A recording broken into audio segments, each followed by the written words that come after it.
नमस्कार दोस्तों, कैसे हैं आप सब। दोस्तों, एप्पल ने iOS 15.4 के आरसी वर्जन यानी कि रिलीज कैंडिडेट वर्जन को रिलीज कर दिया है। इस वीडियो में हम आपके लिए लेकर आए हैं iOS 15.4 आरसी में आने वाले सारे चेंजेस और बग फिक्सेस की जानकारी। मेरा नाम है सिद्धार्थ और आप देख रहे हैं techno addicts India.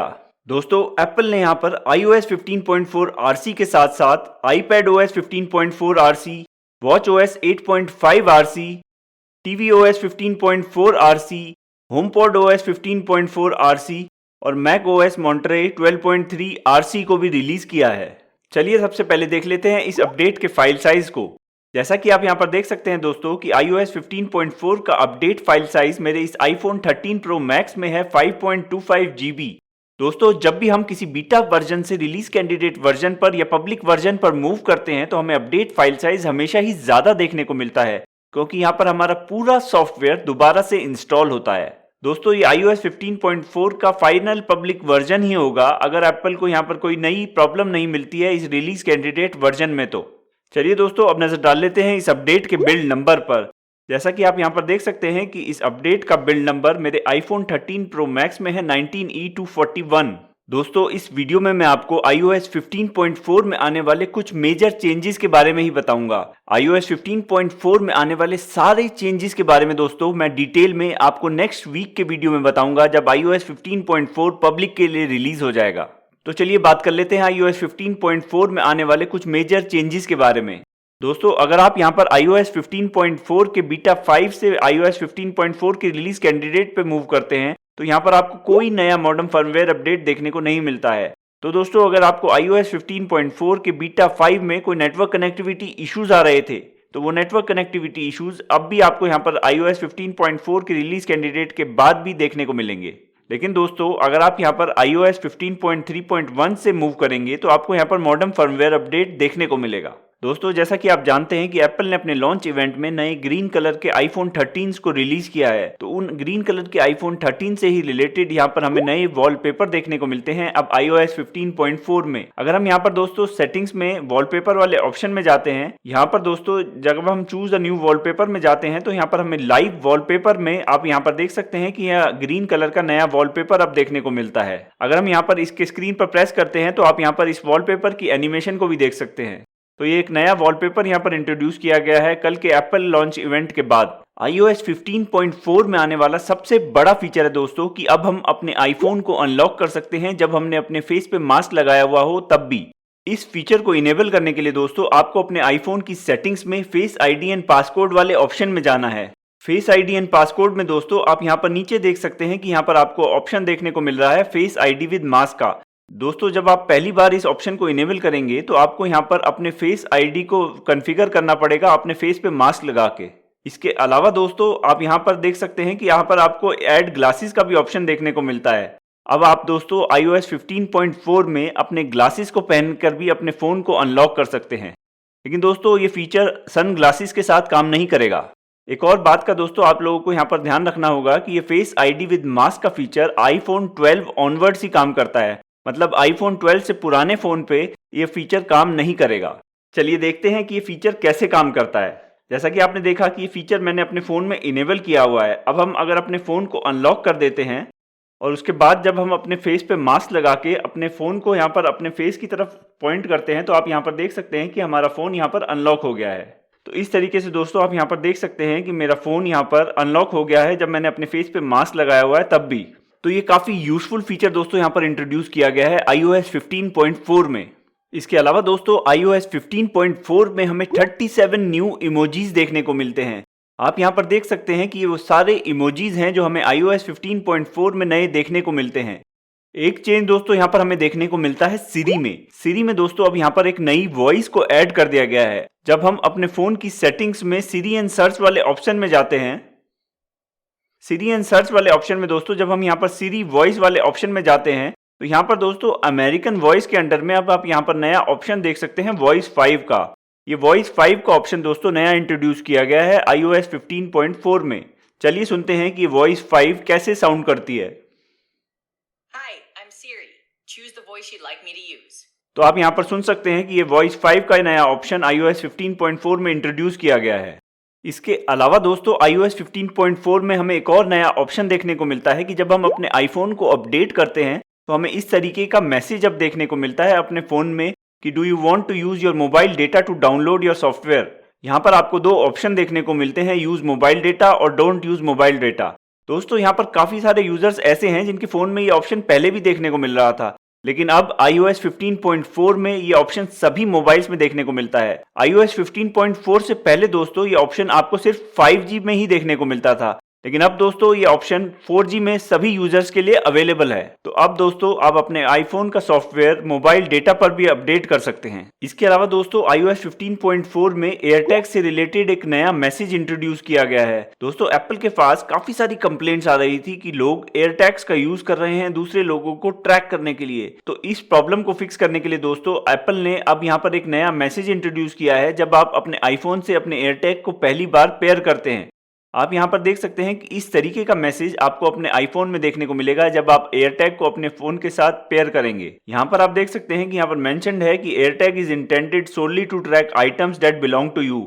Using AirTag to track people without their consent is a crime in many regions around the world. तो यहाँ पर ये क्लियर मैसेज एप्पल की तरफ से दिया जा रहा है कि आप अपने एयरटैग को दूसरे लोगों को इलीगली ट्रैक करने के लिए यूज ना करें। इसके अलावा दोस्तों अगर आप iCloud प्लस के सब्सक्राइबर हैं तो आपको अब यहाँ पर एक नया चेंज देखने को मिलेगा जब आप सेटिंग्स में अपने एप्पल आईडी वाले ऑप्शन में जाएंगे। एप्पल आईडी वाले ऑप्शन में दोस्तों जब हम अपने iCloud वाले ऑप्शन में जाते हैं, iCloud में दोस्तों जब हम अपने iCloud मेल वाले ऑप्शन में जाते हैं तो यहाँ पर दोस्तों हमें कस्टम ईमेल डोमेन सेटअप करने का ऑप्शन देखने को मिलता है अब iOS 15.4 में। नेक्स्ट फीचर दोस्तों हमें iPadOS 15.4 में देखने को मिलता है और वो फीचर है दोस्तों यूनिवर्सल कंट्रोल। दोस्तों जैसा कि आप जानते ही होंगे कि इस यूनिवर्सल कंट्रोल फीचर को एप्पल ने अनाउंस किया था iOS 15 के अनाउंसमेंट के टाइम पे। तो दोस्तों ये यूनिवर्सल कंट्रोल फीचर फाइनली अब हमें देखने को मिलेगा अपने iPadOS 15.4 के साथ। चलिए अब देखते हैं कि ये फीचर काम कैसे करता है। इस फीचर को इनेबल करने के लिए दोस्तों आपको अपने iPad की सेटिंग्स में जाना है और सेटिंग में आपको जनरल टैब में जाना है। जनरल टैब में दोस्तों आप यहाँ पर देख सकते हैं कि आपको यहाँ पर एयरप्ले एंड हैंड ऑफ का ये ऑप्शन देखने को मिलता है। जब हम इस ऑप्शन के ऊपर टैप करते हैं तो हमें यहाँ पर ये ऑप्शंस देखने को मिलते हैं। यूनिवर्सल कंट्रोल फीचर को यूज़ करने के लिए दोस्तों हमें यहाँ पर इस हैंड ऑफ वाले ऑप्शन को इनेबल करना होगा। इस फीचर को अपने iPad पे और अपने मैक में इनेबल करने के बाद आप यहाँ पर देख सकते हैं कि जब हम अपने मैक के माउस का कर्सर अपने स्क्रीन के एज पे ले जाते हैं उसके बाद ये कर्सर यहाँ पर हमारे iPad पे मूव हो जाता है और अब हम अपने मैक के माउस या ट्रैक पैड से अपने iPad को कंट्रोल कर सकते हैं इस तरीके से। इसके अलावा दोस्तों आप इस यूनिवर्सल कंट्रोल फीचर की मदद से अपने iPad पे अपने मैक के कीबोर्ड की हेल्प से टाइप भी कर सकते हैं इस तरीके से। और दोस्तों ऐसा ही हम अपने iPad के माउस के कर्सर के साथ भी कर सकते हैं। आप यहाँ पर देख सकते हैं कि हमारे iPad का ये माउस कर्सर जब हम इस स्क्रीन से एज पे ले जाते हैं तो ये कर्सर अब हमारे मैक पे शिफ्ट हो गया है। अब हम यहाँ पर अपने मैक को ऑपरेट कर सकते हैं अपने iPad के ट्रैक पैड से। यहाँ पर आप देख सकते हैं कि इस तरीके से आप अपने iPad के ट्रैक पैड से अपने मैक को भी कंट्रोल कर सकते हैं। इसी तरीके से दोस्तों हम इस यूनिवर्सल कंट्रोल फीचर की मदद से किसी भी फाइल को बड़ी आसानी से अपने मैक और अपने iPad के बीच में शिफ्ट कर सकते हैं। आप यहाँ पर देख सकते हैं कि हमारे मैक में फाइंडर्स में ये एक इमेज है। अगर हम इस इमेज को यहाँ से ऐसे ड्रैग करके यहाँ पर अपने iPad में शिफ्ट करते हैं तो हम यहाँ पर इस इमेज को अपने मैसेज में ऐसे ड्रॉप कर सकते हैं। तो आप यहाँ पर देख सकते हैं कि ये इमेज अब हमारे मैसेज में यहाँ पर हमारे iPad में ड्रॉप हो गई है। तो इस तरीके से आप बड़ी आसानी से यूनिवर्सल कंट्रोल फीचर की मदद से किसी भी फाइल को अपने iPad और अपने मैक के बीच में मूव कर सकते हैं। तो दोस्तों ये थे वो कुछ मेजर चेंजेस जो हमें iOS 15.4 में देखने को मिलते हैं। जैसा कि मैंने आपको पहले बताया था कि iOS 15.4 में आने वाले सारे चेंजेस के बारे में मैं डिटेल में आपको नेक्स्ट वीक के वीडियो में बताऊंगा जब iOS 15.4 पब्लिक के लिए रिलीज हो जाएगा। अब बात कर लेते हैं दोस्तों कुछ बग फिक्सेस के बारे में जो यहाँ पर हमें iOS 15.4 में देखने को मिलते हैं। सबसे पहला बग फिक्स दोस्तों जो यहाँ पर हमें देखने को मिलता है वो मिलता है हमें मैसेजेस में दोस्तों जब हम नंबर्स को टाइप करते थे तो यहाँ पर एक बग था जिसमें हमारे नंबर्स के बीच में एक स्पेस अपने आप आ जा रही थी। तो इस बग को दोस्तों यहाँ पर iOS 15.4 में फिक्स किया गया है। एक बग फिक्स दोस्तों हमें यहाँ पर देखने को मिलता है iCloud से रिलेटेड। दोस्तों कुछ यूजर्स को प्रॉब्लम आ रही थी कि उनके फोटोज और वीडियो उनके iCloud फोटो लाइब्रेरी से ठीक से सिंक नहीं हो रहे थे। तो इस बग को भी दोस्तों iOS 15.4 में फिक्स किया गया है। इसके अलावा दोस्तों एक बग था जो काफी टाइम से चला आ रहा है, वो है आईफोन के स्टोरेज से रिलेटेड। दोस्तों काफी सारे यूजर्स को अपने आईफोन की स्टोरेज में प्रॉब्लम आ रही थी कि उनके आईफोन की स्टोरेज यहाँ पर ठीक से कैलकुलेट नहीं हो रही थी या फिर उनकी स्टोरेज मिस कैलकुलेट हो रही थी। ये प्रॉब्लम दोस्तों iOS 15.4 में ऑलमोस्ट सभी यूजर्स के लिए फिक्स कर दी गई है। यहाँ पर अब मुझे किसी यूजर से ये सुनने को नहीं मिला है कि उनके फोन में अभी भी आईफोन स्टोरेज की ये प्रॉब्लम है। तो दोस्तों ये आईफोन स्टोरेज की प्रॉब्लम को यहाँ पर फिक्स कर दिया गया है। इसके अलावा दोस्तों दो इश्यूज ऐसे थे जिनके बारे में एप्पल ने कुछ बात नहीं की है, लेकिन मुझे लगता है कि वो इश्यूज यहाँ पर रिजॉल्व हो गए हैं। सबसे पहला इशू है दोस्तों पिंक स्क्रीन से रिलेटेड। कुछ यूजर्स को दोस्तों ये प्रॉब्लम आ रही थी कि उनका फोन रीस्टार्ट हो जा रहा था और उनके फोन को रीस्टार्ट होने के बाद उनके फोन में यहाँ पर पिंक स्क्रीन उनको देखने को मिल रहा था। लेकिन दोस्तों iOS 15.4 बीटा 5 के बाद से ये प्रॉब्लम हमें यहाँ पर किसी यूजर से सुनने को नहीं मिली है। तो मुझे लगता है कि ये पिंक स्क्रीन की प्रॉब्लम को भी यहाँ पर रिजॉल्व कर दिया गया है। नेक्स्ट प्रॉब्लम थी दोस्तों म्यूजिक स्ट्रीमिंग से रिलेटेड। दोस्तों कुछ यूजर्स के साथ ऐसा हो रहा था कि जब वो अपने आईफोन में म्यूजिक को स्ट्रीम कर रहे थे तो उस म्यूजिक स्ट्रीमिंग की वजह से उनके फोन में ज्यादा सीपीयू यूसेज हो रही थी और इस ज्यादा सीपीयू यूसेज की वजह से उनके फोन की बैटरी जल्दी ड्रेन हो रही थी। तो इस बग को भी दोस्तों यहाँ पर लगता है एप्पल ने यहाँ पर फिक्स कर दिया है। इसके अलावा दोस्तों एक बग और है जो इसको यहाँ पर फिक्स किया गया है, वो है लाइव लिसन फीचर से रिलेटेड। दोस्तों जब आप कंट्रोल सेंटर में इस लाइव लिसन फीचर को यहाँ से ऑफ करते थे तो कुछ यूजर्स के लिए ये फीचर यहाँ से ऑफ करने के बाद भी ऑफ नहीं हो रहा था।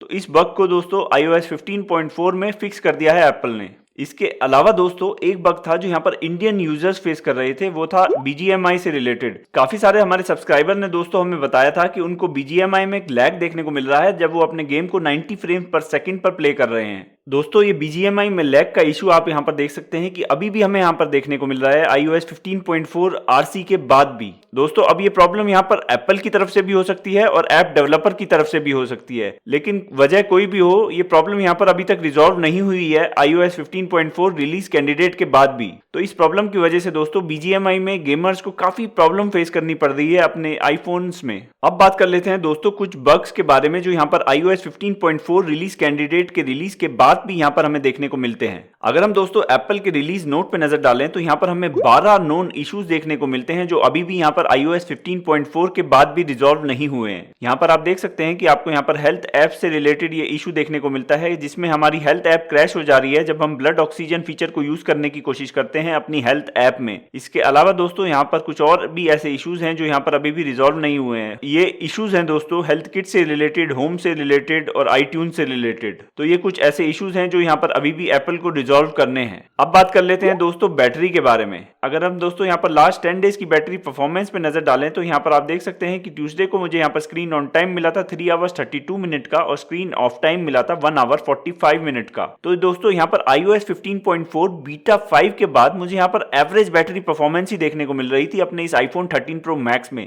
और दोस्तों मुझे यहाँ पर बैटरी परफॉर्मेंस में कोई खास इंप्रूवमेंट होने की उम्मीद नहीं है iOS 15.4 रिलीज कैंडिडेट के बाद।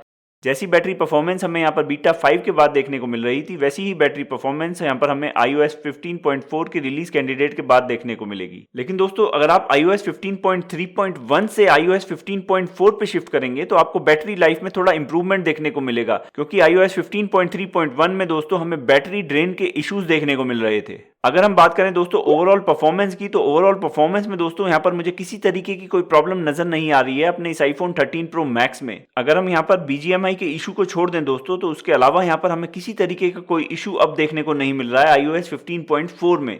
तो यहाँ पर काफी अच्छी परफॉर्मेंस अब देखने को मिल रही है। अब बात कर लेते हैं दोस्तों iOS 15.4 के रिलीज शेड्यूल के बारे में। तो दोस्तों iOS 15.4 का रिलीज कैंडिडेट हमें यहाँ पर 9 मार्च को देखने को मिला है और एप्पल ने अनाउंस किया है कि iOS 15.4 का पब्लिक वर्जन वो नेक्स्ट वीक रिलीज करेगा। तो मुझे उम्मीद है कि iOS 15.4 का पब्लिक रिलीज दोस्तों यहाँ पर हमें 15 मार्च के आसपास देखने को मिलेगा। तो दोस्तों ये थे वो कुछ मेजर चेंजेस जो हमें iOS 15.4 रिलीज कैंडिडेट में देखने को मिलते हैं। दोस्तों अगर आप iOS 15.4 में आने वाले सारे चेंजेस को डिटेल में देखना चाहते हैं तो आप हमारे चैनल को सब्सक्राइब करें, जिससे कि अगले हफ्ते जब हम इन चेंजेस को डिटेल में अपने वीडियो में कवर करेंगे तो आपको उस वीडियो के बारे में जानकारी मिल सके। तो दोस्तों हमें उम्मीद है कि आपको ये वीडियो यूजफुल लगा होगा। अगर आपको ये वीडियो पसंद आया हो तो इसे लाइक करें, अपने दोस्तों और परिवार के लोगों के साथ शेयर करें, हमारे चैनल को सब्सक्राइब करें और बेल आइकन को दबाना ना भूलें, जिससे जब भी हमारा कोई नया वीडियो आए तो आपको उसकी जानकारी मिल सके। धन्यवाद।